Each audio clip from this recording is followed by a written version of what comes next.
आपल्याकडे अनेक पुढारी आहेत किंवा अनेक अधिकारी असे आहेत की जे लैंगिकदृष्ट्या असंतुष्ट आहेत आणि या लोकांना जे संतुष्ट करतात त्या लोकांना टेंडर मिळतं, त्या लोकांना विविध पदं मिळतात आणि याच्यापैकी काही ठेकेदार किंवा काही राजकीय नेत्यांचे पाय चाटणारी मंडळी जी आहेत ती मंडळी या वरिष्ठांना खुश करतात आणि त्यांच्याकडून फायदा घेतात आणि याच्यासाठी मग तरुण मुलींना आमिष दाखवलं जातं. आणि अशाच पद्धतीचा एक राजकीय दलाल होता, त्याचा बापही मंत्री होता किंवा त्या लेवलचा होता. त्याचं एक रिसॉर्ट होतं, त्या रिसॉर्टवरती एक VIP येणार होता आणि त्याच्यासाठी त्या VIPला अशा पद्धतीची एक्स्ट्रा सर्व्हिस द्यायची होती आणि एका मुलीला हे तयार करत होते. पण ती मुलगी स्वाभिमानी होती आणि त्या मुलीने याला विरोध केला. त्यावेळेस या नराधमांनी त्या मुलीची हत्या केली. स्वतःच्या बापाचा दबाव, राजकीय ताकद सगळं दाखवून हे प्रकरण दाबण्याचा प्रयत्न केला होता, पण अखेर शेवटी त्या दलालांना शिक्षा झाली. ही घटना आहे अंकिता भंडारी हत्याकांड.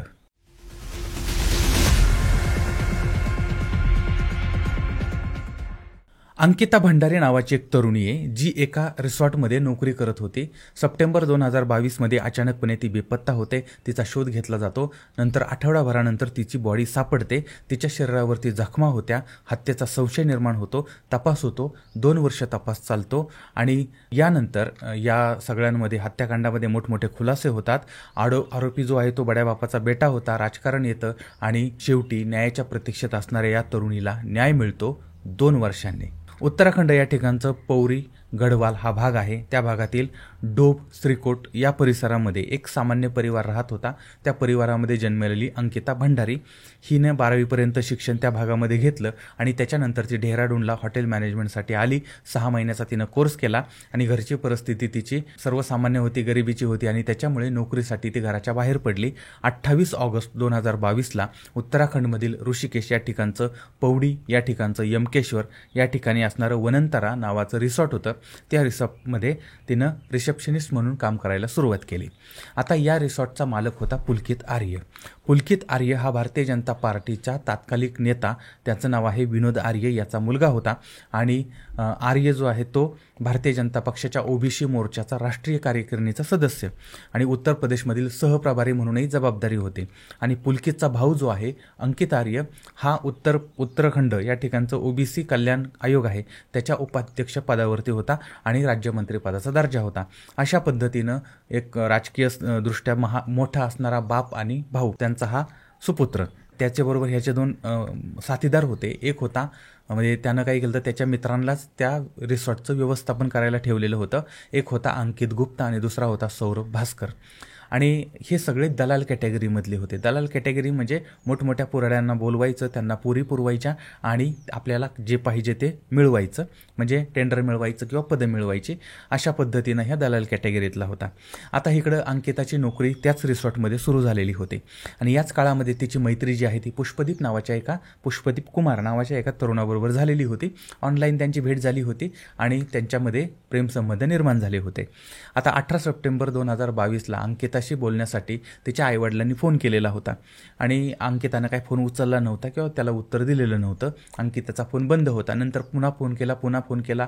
आईवडिलांना काळजी वाटायला लागली. त्यानंतर आता त्यांनी तिच्या मित्राला म्हणजे पुष्पदीपला फोन लावला आणि त्यावेळेस त्या पुष्पदीपनं सांगितलं की काही काळापूर्वीच अंकिताचा फोन आला होता आणि रिसॉर्टचा मालक जो आहे तो पुलकित आर्य, तर ह्या आणि त्याचे सहकारी हे तिला प्रचंड त्रास देत होते, अशा पद्धतीनं माहिती दिली आणि हा फोन कट झाला.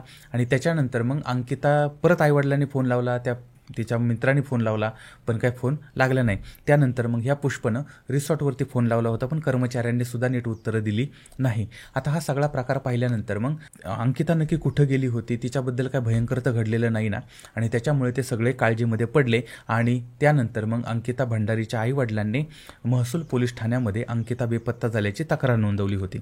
आता एक 18-19 वर्षाची ही मुलगी आहे, ती बेपत्ता झाली. आता हे प्रकरण सुरुवातीला साधं वाटत होतं की ती स्वतःच्या मनाने गेली आहे, परत मनानं येईल, पण काही दिवसातच या प्रकरणानं प्रचंड गंभीर वळण घेतलेलं होतं. आता इकडं अंकिताचा शोध चालू होता, पण ती सापडत नव्हती आणि अशाच पद्धतीने जर तपास चालला असता तर ती कधीच सापडली नसते.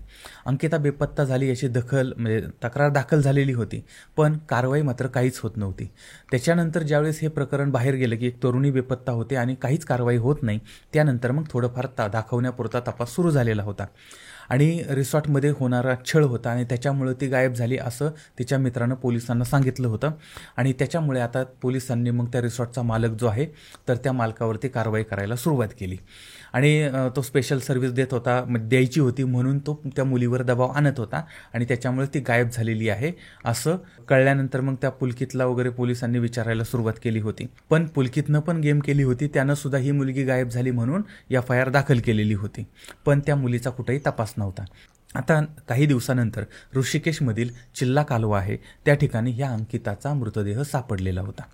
आता नोकरीला 1 महिना पण झालेला नव्हता आणि त्याच्यात तिची बॉडी सापडलेली होती, शरीरावरती जखमा होत्या आणि त्याच्यामुळे बॉडी पोस्टमॉर्टमला पाठवली आणि प्राथमिक अहवालामध्ये तिथं म्हणजे त्या ठिकाणचं अखिल भारतीय आयुर्विमा संस्थान जे आहे, आयुर्विज्ञान संस्थान, तर त्यांनी हे पोस्टमॉर्टम केलं होतं आणि पाण्यात बुडून मृत्यू झाला असं समोर आलेलं होतं आणि तिच्या शरीरावरती जखमा होत्या, त्याच्यामुळे तिची हत्या झाली असाही संशय होता आणि तिचा व्हिसेरासुद्धा तपासणीसाठी पाठवण्यात आला होता आणि पण तिच्यावरती काही लैंगिक अत्याचार वगैरे झालेले नव्हते. आता कुणीतरी अज्ञात व्यक्तीनं तिची हत्या केली आहे आणि बॉडी टाकून दिली असा अंदाज समोर आलेला होता. आता हे प्रकरण नंतर मीडियात जेव्हा आलं त्यावेळेस प्रचंड गाजायला लागलं होतं. सोशल मीडिया असेल, न्यूज चॅनल असतील, सर्व हत्याकांडाची चर्चा व्हायला लागलेली होती. आता हिची हत्या कुणी केली होती, का केली होती आणि तिच्यासोबत नक्की काय घडलं होतं हे अनेक प्रश्न होते. आता या हत्याकांडाच्या पाठीमागे त्या हॉटेलचा रिसॉर्टचा मालक जो आहे पुलकित आर्य, अंकित गुप्ता आणि त्याचा दुसरा एक सहकारी सौरभ भास्कर या तिघांची नावं समोर आलेली होती. तर ही नावं समोर आली होती आणि त्या मुलीचा जो मृतदेह सापडला होता त्या दिवशी ह्या कुणीतरी म्हणजे अज्ञात व्यक्तीनं ते रिसॉर्ट जे आहे ते पाडलेलं होतं आणि रिसॉर्टला आग लावली होती. म्हणजे जे काय आतमध्ये पुरावे होते, जे काही यांचे काळे धंदे आतमध्ये चालायचे ते सगळे कुणीतरी महान अज्ञात व्यक्तीनं नष्ट केलेले होते. म्हणजे असं का घडतं माहीत नाही, कधी कधी महाराष्ट्रामध्ये पण काही मंत्रालयाला पण आग लागते, काही पुरावे नष्ट होतात वगैरे वगैरे असं घडत राहतं. तर तारीख होती 25 सप्टेंबर 2023.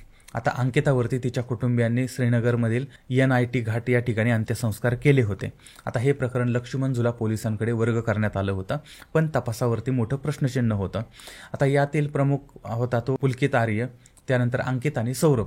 आता हा पुलकित जो आहे तो एका मोठ्या नेत्याचा मुलगा होता आणि त्याच्यामुळे तो बाप त्या मुलाला वाचवण्याचा प्रयत्न करत होता. बऱ्याच वेळा काय होतं, हे पुढारी जे आहेत ना ते मीडियाच्या समोर येतात, लोकांच्या समोर येतात आणि आमचा न्यायावरती विश्वास आहे आणि आम्ही कायद्याप्रमाणे सगळं करू असं समोर दाखवतात आणि पाठीमागं गेल्यानंतर जे गुन्हेगार असतात त्यांना साथ देतात आणि त्यांना बाहेर काढण्याचा प्रयत्न करतात. जर या पुढाऱ्यांनी या गुन्हेगारांना साथ दिली नाही तर एकही गुन्हेगार बाहेर फिरणार नाही. पण जेवढे गुन्हेगार बाहेर असतात किंवा जेवढे गुन्हेगार आहेत त्या प्रत्येकाच्या पाठीमागं पुढाऱ्याचा हात असतो आणि पुढारी हे दुतोंडी काम करत असतात, कारण दोन्हीकडून खेळायचं असतं, लोकांनाही मूर्ख बनवायचं असतं आणि स्वतःचा फायदा 2 नंबरची कामं जी आहेत ती पण करायची असतात. त्याच्यासाठी या गुन्हेगारांची त्यांना मदत लागते आणि त्याच्यामुळेच मग अनेक पुढारी गुन्हेगारांच्या दारामध्ये पडलेले असतात, सतत त्यांचे पाया पडत असतात. लोकांच्या समोर फक्त हे दाखवतात की आम्ही न्यायाच्या बाजूने वगैरे, असं अनेक प्रकरणं आपल्या समोर पण घडतात. अर्थात आपण सर्वसामान्य नागरिक आहोत, आपण याच्याबद्दल काय बोलणार, शेवटी जे संबंधित आहे त्यांनी याचा विचार केला पाहिजे. असो तर आता या ठिकाणी सुद्धा असं होतं की तो बाप जो आहे तो बाप मुलाला वाचवण्याचा प्रयत्न करत होता आणि तो असं सांगत होता की माझा मुलगा तसला नाही आणि तो असं काही करणार नाही. आता जो बाप असं सांगत होता त्याच बापावरती त्याचा जो ड्रायव्हर आहे त्या ड्रायव्हरनं आरोप केला होता की हा त्या ड्रायव्हर बरोबर ती जवळीक साधण्याचा प्रयत्न करतोय आणि त्या ड्रायव्हर बरोबर अनैसर्गिक कृत्य करण्याचा प्रयत्न करतोय. म्हणजे तुमच्या लक्षात आलं, अनैसर्गिक कृत्य ड्रायव्हर बरोबर ती हा करतोय, म्हणजे हा मेल तो मेल ह्या दोघांच्या मध्ये मेलमेल होण्याचा प्रयत्न तो बाप करत होता. त्याच्यावरती असा आरोप होता आणि तो बाप म्हणतोय की माझा मुलगा तसा नाही आणि त्याला वाचवण्याचा प्रयत्न करतो आहे. आता हे सगळं जरी दबाव वाढत होता तरी पण मीडिया जी आहे ती मीडियाने पॉझिटिव्ह गोष्टी घेतलेल्या होत्या आणि त्याच्यामुळे मग त्या पुढाऱ्यांना, जे वरचे पुढारी होते मंत्री वगैरे संत्री मंत्री, त्या लोकांना हे आता प्रकरण फास्ट ट्रॅक कोर्टामध्ये चालवण्याचा निर्णय त्यांना घ्यावा लागलेला होता आणि हे जे दोघं आहेत म्हणजे त्याचा बाप आणि त्याचा भाऊ यांना पक्षातनं काढून टाकण्यात आलेलं होतं आणि सोशल मीडियावरती जस्टिस फॉर अंकित अशा पद्धतीचा ट्रेंड निर्माण झालेला होता. आता हे सगळं प्रकरण उघडकीस आल्यानंतर स्थानिक लोक रस्त्यावरती आलेले होते आणि लोकांना शांत करण्यासाठी मग राज्य सरकारला एक SIT स्थापन करायला लागली होती आणि या प्रकरणाचा तपास IPS अधिकारी रेणुका देवी यांच्या नेतृत्वाखाली सुरू झालेला होता आणि त्या अंकिताच्या वडिलांनी मग या प्रकरणात CBIकडून चौकशी व्हावी अशी मागणी केली होती आणि त्यासाठी उच्च न्यायालयात पण धाव घेतलेली होती. आता इकडं अंकिताचा मृतदेह कालव्यात सापडल्यानंतर पोलिसांनी त्या तिघांनाही ताब्यात घेतलेलं होतं. 9 मार्च 2024ला पुन्हा एकदा हे प्रकरण तापलं. कारण होतं एका पत्रकाराला झालेली अटक. म्हणजे याच्यामध्ये आशुतोष नेगी नावाचा एक पत्रकार होता आणि त्या पत्रकारावरती SC/ST कायद्याअंतर्गत कारवाई करण्यात आली होती आणि त्यानं पोलिसांशी गैरवर्तन केलं होतं, सरकारी कामामध्ये अडथळा आणलेला होता आणि अशा पद्धतीने त्याच्यावरती गुन्हे दाखल झालेले होते. आता यावेळेस मग अंकिताच्या आईवडिलांनी आंदोलन केलं होतं आणि पत्रकाराला या लोकांनी जाणून बुजून त्यात अडकवले. कारण हा पत्रकार जो आहे हे प्रकरण लावून धरत होता आणि त्याचं जागो उत्तराखंड हे न्यूज पोर्टल होतं आणि त्याच्यावरती तो अंकिताबद्दलची माहिती टाकत होता आणि त्याच्यामुळे मग अनेक लोक त्यात अडचणीत येत होते आणि यामुळे त्यालाच अडचणीत आणायचं असं यांनी ठरवलं होतं आणि त्याला जेलमध्ये टाकलेलं होतं. पण ह्यामुळे प्रकरण काय होतं, बऱ्याच वेळा असं जेव्हा घडतं त्यावेळेस प्रकरण दाबण्याचा प्रयत्न जेवढा केला जातो तेवढं ते प्रकरण वरती येतं आणि त्याच्यामुळे मग हे प्रकरण पण पुढं आलं आणि शेवटी हे जे काही 2 नंबरचे काम करणारे राज्यकर्ते त्यांना माघार घ्यावी लागली होती आणि ह्या लोकांनी हे लक्षातच घ्यावं की चुकीचं काम आता जर कोणी दाबण्याचा प्रयत्न केला तर मात्र त्याचा बुमरँग होतो आणि सगळं प्रकरण गंभीर बनत चालतं. त्यामुळे पुढाऱ्यांनी शांत राहणं आणि सरळ न्यायाप्रमाणे जे होईल ते सहन करणं ही गोष्ट आत्ता होणं गरजेचं आहे. नाही झाली तर मीडिया या लोकांना नीट बसून देत नाही, नीट जगू देत नाही. आता या ठिकाणी ह्या लोकांनी अंकिता भंडारीच्या प्रकरण हे कुमकुवत करण्याचा प्रयत्न केलेला होता आणि वेगवेगळ्या पद्धतीनं कशा पद्धतीनं ते कमी करता येईल किंवा कशा पद्धतीनं हे तिने आत्महत्या केली असं दाखवता येईल असं सगळं चाललेलं होतं आणि त्यासाठी त्या पुलकितनं एक कहाणी पण रचली होती की ती बेपत्ता झाल्याची तक्रार त्यानं नोंदवली होती आणि ती मुलगी तिचा मित्र जो आहे पुष्पदीप याच्याबरोबर ती गेली होती आणि ती परत आलेली नाही. ज्यावेळेस त्या कर्मचाऱ्यांना विचारलं त्यावेळेस त्यांनी सांगितलं की ही पुलकित बरोबर गेलेली होती आणि पुलकित सांगतोय तिच्या मित्राबरोबर ती गेलेली होती. त्यामुळे पोलिसांनी CCTV तपासले आणि त्यावेळेस त्यांच्या लक्षात आले की ही पुलकित बरोबरच गेलेली होती. म्हणजे अनेक असे प्रकरणं यांनी घडवली होती की म्हणजे असे पुरावे सादर केले होते की जेणेकरून हे लोक कसे निर्दोष आहेत. पण तरीही पोलिसांनी मग आता ह्या सगळ्याच्या दबावामुळे आणि जे काही पुरावे समोर आले त्या आधारे मग पोलिसांमध्ये ह्याच्यामध्ये कोर्टामध्ये हे सगळं दाखल केलं. आरोपी विरुद्ध 500 पानांचं आरोपपत्र दाखल करण्यात आलं होतं. 2 वर्ष 8 महिने साधारणपणे हा खटला चालला आणि या दरम्यान त्या रिसॉर्टमधील कर्मचारी, त्यानंतर डिजिटल फॉरेन्सिक तज्ज्ञ, त्यानंतर अंकिताचे मित्र आणि इतर सहकारी ज्यांच्याबरोबर जवळजवळ 100 जणांच्याकडून चौकशी करण्यात आली. 47 जणांना कोर्टामध्ये हजर करण्यात आलं होतं. 90 दिवसाच्या आत 500 पानांचं दोषारोपपत्र पण सादर केलेलं होतं आणि याच काळामध्ये अधिकाऱ्यांसह अनेक मंडळी त्या ठिकाणी हजर होती आणि या सगळ्यामध्ये मोठमोठे खुलासे झालेले होते. यांनी म्हणजे सरकारी वकिलांनी युक्तिवाद केलेला होता की अंकितावरती शारीरिक संबंधासाठी आणि VIP लोक जे आहेत त्यांना सर्व्हिस देण्यासाठीचा दबाव होता आणि रिसॉर्टमध्ये गैरकृत्य चालत होतं आणि त्यामुळे त्या अंकिताचा वाद झाला होता आणि त्यांनी त्या अंकिताला मारहाण केली आणि तिला कालव्यामध्ये टाकून दिलं होतं. त्यामुळे तिचा मृत्यू झाला होता आणि त्यानंतर हे हॉटेलमध्ये परत आले होते आणि हॉटेलमधला विशेष भाग म्हणजे CCTVचा जो DVR होता तो DVR गायब झालेला होता. आता यांनी सांगितलं जो चोरीला वगैरे गेलाय आणि त्या 2-3 दिवसातलं जे काही होतं फुटेज ते सगळं गायब करण्यात आलेलं होतं.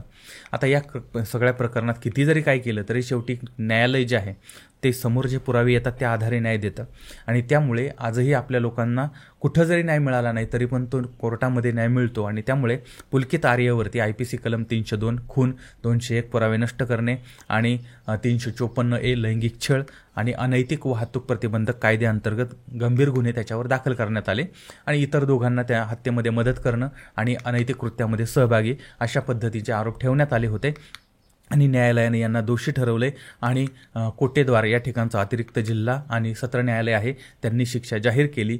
जन्मठेपेची शिक्षा सुनावण्यात आली होती आणि 50,000 दंड आणि इतरही शिक्षा त्यांना झालेली होती. आता सध्या पुलकित हा जो आहे तो अल्मोडा तुरुंगामध्ये, अंकित हा डेहराडून आणि सौरभ भास्कर जो आहे तो टिहरी तुरुंगामध्ये बंद आहे अशी माहिती समोर येते. आता या प्रकरणात आरोपींनी असं सांगितलं होतं की ती बुडायला लागली होती आणि आम्ही तिला वाचवण्याचा प्रयत्न केलेला होता आणि नंतर ज्यावेळेस आता ह्याच्यामध्ये एक म्हणजे एक छोटासा अँगल बघा तर ज्यावेळेस यांनी सांगितलं की रात्रीचे 9 वाजले होते आणि ती बुडत होती आणि आम्ही तिला वाचवायचा प्रयत्न केला होता, आम्ही तिला मारलं नाही, त्यावेळेस तपास अधिकारी SITचे अधिकारी जे आहेत त्यांनी हवामान तज्ज्ञ आणि अवकाश तज्ज्ञ जे आहेत त्यांच्याकडून माहिती घेतली. तर त्या रात्री चंद्र जो आहे तो 11 वाजता उगवला होता आणि 9 वाजता प्रचंड काळोख होता आणि काळोखामध्ये ती कशी काय बुडताना यांना दिसली आणि त्यांनी कसं काय वाचवलं होतं, अशा पद्धतीचा प्रश्न निर्माण झाला होता. आणि हे मंडळी खोटं बोलतायत हे सुद्धा समोर आलेलं होतं. तर अशा पद्धतीचे अनेक मुद्दे समोर आले होते आणि या सगळ्यामध्ये एक गोष्ट मात्र समोर आली नाही आणि ती म्हणजे जो VIP इथं येणार होता आणि ज्याला VIP ट्रीटमेंट द्यायची होती, एक्स्ट्राची सर्व्हिस द्यायची होती, तो मात्र समोर आलेला नव्हता आणि त्याचं नाव समोरही आलं नव्हतं. फक्त त्यानं पाठीमागं राहून सूत्र हलवलेली होती. म्हणजे छोटे मासे गळाला लागले होते पण मोठा मासा अजूनही बाहेर होता. तर ही होती अंकिता भंडारी या हत्याकांडाची घटना, या हत्याकांडाची कहाणी.